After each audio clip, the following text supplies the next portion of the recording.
Hello, students. We're going to be doing critical understanding today, how to answer the question. Let's watch a short video on the Langston Hughes piece called Thank You, Ma'am. Thank You, Ma'am by Langston Hughes.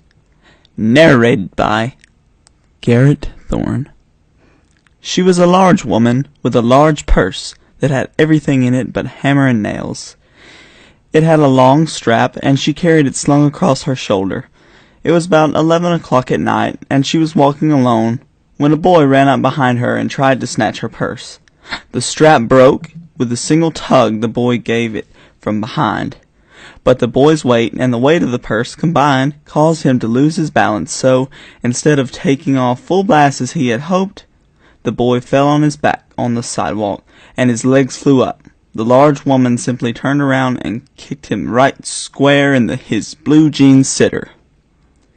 Then she reached down, picked the boy up by his shirt front, and shook him until his teeth rattled.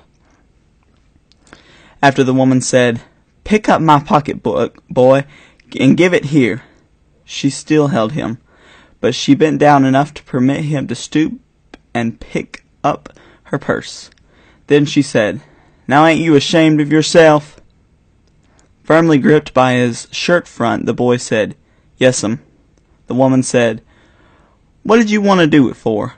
The boy said, "I didn't aim to." She said, "You a lie." By that time, 2 or 3 people passed, stopped, turned to look, and some stood watching. "If I turn you loose, will you run?" asked the woman. "Yes'm," said the boy. "Then I won't turn you loose," said the woman. She did not release him. "I'm very sorry, lady, I'm sorry," whispered the boy.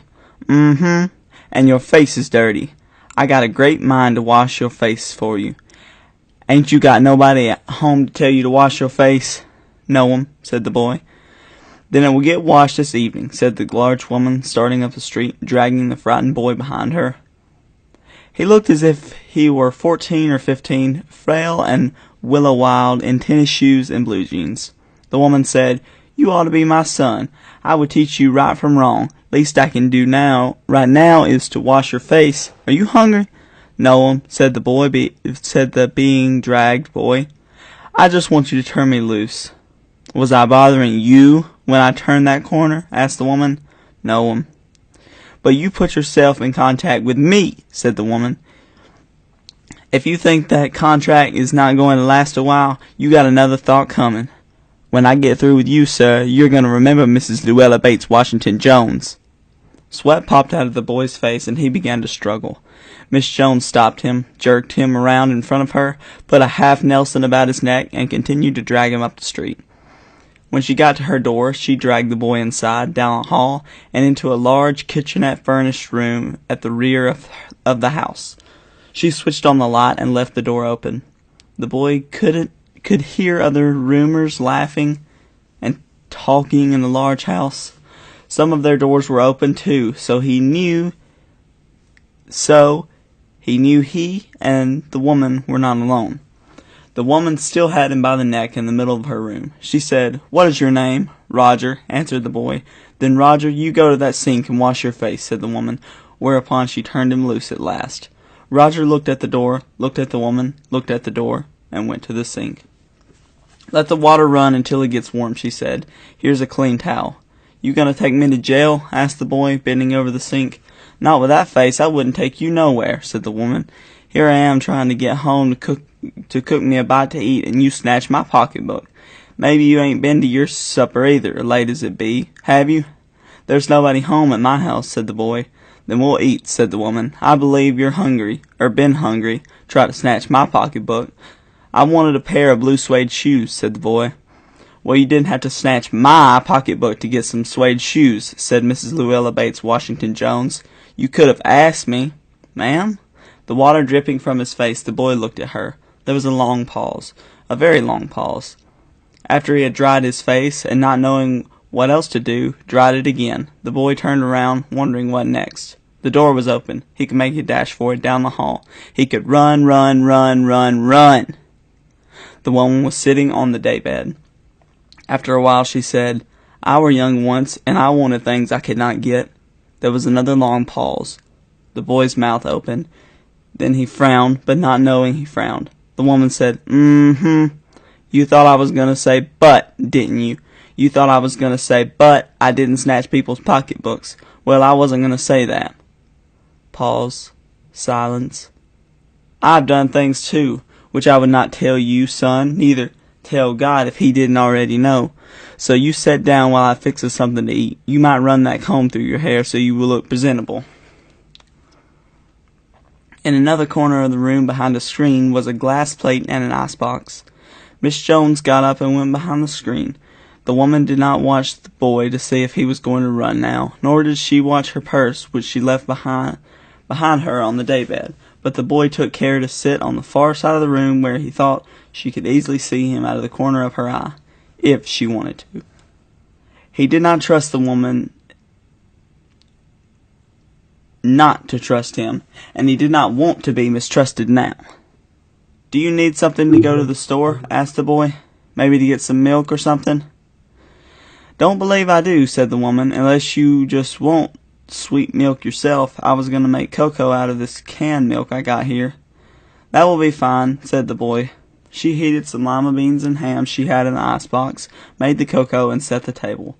The woman did not ask the boy anything about where he lived or his folks or anything else that would embarrass him. Instead, as they ate, she told him about her job in a hotel beauty shop that stayed open late, what the work was like, and how all kinds of women came in and out, blondes, redheads, and Spanish. Then she cut him a half of her 10-cent cake. "Eat some more, son," she said. When they were finished eating, she got up and said, "Now here, take this $10 and buy yourself some blue suede shoes. And next time, do not make the mistake of latching onto my pocketbook, nor nobody else's, because shoes come by devilish like that will burn your feet. I gotta get my rest now, but I wish you would behave yourself, son, from here on in." She led him down the hall to the front door and opened it. "Good night. Behave yourself, boy," she said, looking out into the street. The boy wanted to say something else other than "Thank you, ma'am," to Mrs. Luella Bates Washington Jones, but he couldn't do so as he turned at the barren stoop and looked back at the large woman in the door. He barely managed to say "Thank you" before she shut the door, and he never saw her again. This has been Thank You, Ma'am by Langston Hughes, the greatest story ever made and ever told. So our desired result today, after rereading the piece Thank You Ma'am by Langston Hughes and or watching the video, you will be able to answer the questions below this video. Critical understanding, question words, how to answer questions. There's question words and then how to answer. So if the question asks why, your answer must include a reason or explanation. If the question asks how, your answer must include the way something is done. Respond using complete sentences and use this chart to help you. So use that previous chart to help you and answer these questions. Why does Roger make contact with Mrs. Jones? Think back. Number 2, why does Mrs. Jones feed Roger and have him clean himself up? 3, how does Mrs. Jones feel about stealing? Use the following quote to inform your answer. Shoes come by devilish like that will burn your feet. Number 4, how did Roger's character change over time? And then provide evidence for your answer. Checking for your understanding is optional today.